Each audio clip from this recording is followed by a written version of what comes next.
Kanya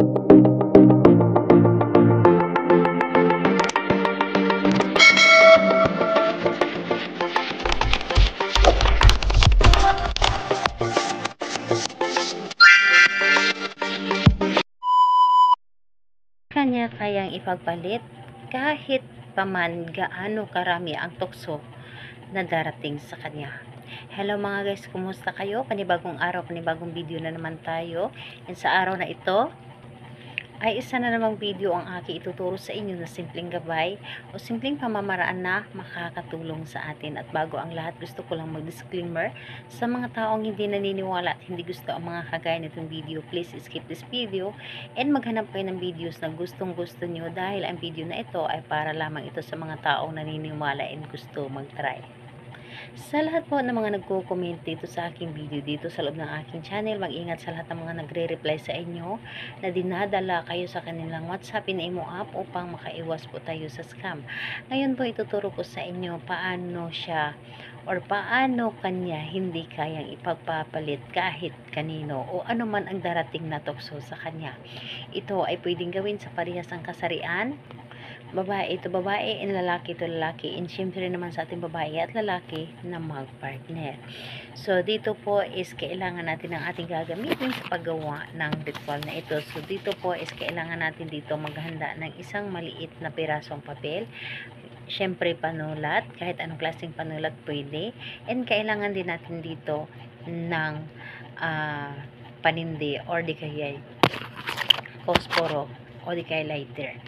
So, pero mas maganda na posporo ang ating gamitin, dahil ang posporo po is yung mga gamit niya is galing sa kalikasan. So, mas maganda yon na yun ang ating gamitin. So, ayan, kapag ready ka na, kailangan mo lamang dito i-ready ang inyong sarili. Kailangan na alam mo sa iyong sarili na gustong gusto mo itong gawin at hindi ka nagdududa sa inyong dapat nang gawin, at buo ang inyong loob, tiwala at paniniwala sa paggawa nito.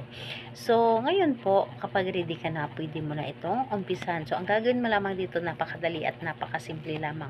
So dito po is sa papel na ito is isulat mo lamang dito ang pangalan ni target. So 3 linya lang po. So pangalan ni target, so pangalan niya at apelyido. So 3 line po ang pagkasulat po ninyo.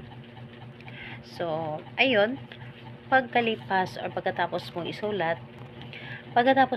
yung kanyang pangalan ng 3 bisis, kumuha kayo ng inyong laway, dahil ang ating laway ay makapangyarihan ito.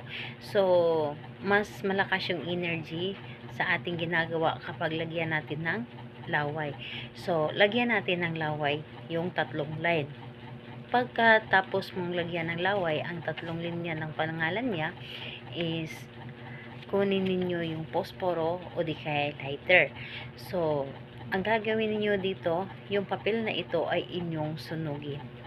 Sunugin ninyo ito, and habang sinusunog ninyo ito, kiniklaim ninyo sa inyong sarili na ikaw ay hindi ipagpapalit ng inyong partner.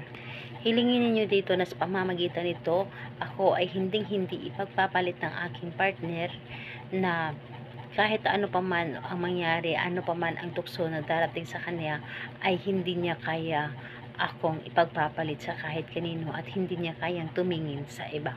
So, ayun po, pagkatapos nun ay yung abo ng inyong sinunog na ginawa ng ritual is inyo itong kunin at ipalipad sa hangin. So, itapon nyo doon sa labas yung abo nito at hayaan ninyo na ilipad ito sa hangin. So, kung magtatanong ka, kailan nga ba ito pwedeng gawin? Gawin ito sa kahit anong araw at oras pwede, pero siguraduhin po ninyo na kayo lamang mag-isa at walang makakadistract sa inyo. So, ayun po, salamat po sa inyo. Bye bye everyone. Good